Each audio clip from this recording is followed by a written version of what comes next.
নমস্কার, আমি পূজা Chatterjee Apis craft হাউসের তরফ থেকে একটা নতুন ভিডিও আজকে নিয়ে এসেছি। যদিও এই ভিডিওটির লাইভ গতকাল আমাদের পেজ থেকে করা হয়ে গেছে, তাও কোনো কারণে যদি কেউ লাইভটি মিস করে থাকেন তবে আজকের ভিডিওর মাধ্যমে এই ব্যাগগুলি দেখে নিতে পারেন।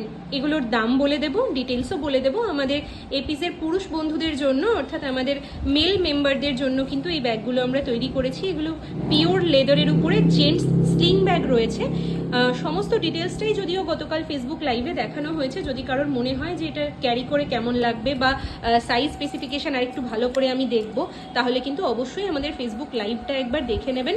আমি এখানে যেভাবে দেখাচ্ছি শুধুমাত্র কালার অপশন এবং অ্যাভেলেবিলিটি, যেহেতু আমাদের ছবি আলাদা করে পোস্ট করা হয় না বা যেহেতু আলাদা করে কোনো রকম কোনো ছবি শেয়ার করা হয় না, তাই জন্য আমি একটা ছোট ভিডিওর মাধ্যমে আপনাদের দেখিয়ে দিচ্ছি যাতে তাড়াতাড়ি আপনারা দেখে নিতে পারেন।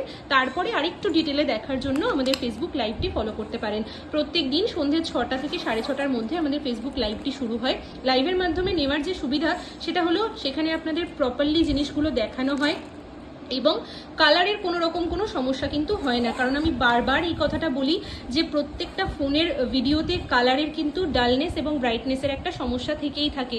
একটু হলেও ভিডিওটা যখন আমি এডিট করব, যখন এক্সপোর্ট করব, তখন কিন্তু কালার চেঞ্জ, কালার ভেরিয়েশন আসবে আমি না চাইলেও। আর ফেসবুক লাইভে যেটা হয় সেটা পুরো র এবং আনফিল্টার্ড ভিডিওগুলো কিন্তু পোস্ট করা হয়। এখানে পুরোটাই কিন্তু আমি কথা বলতে বলতে সানন্দা সবটাই স্পেস দেখিয়ে দিয়েছে। প্রাইস থাকবে এগুলোর 1999, 100%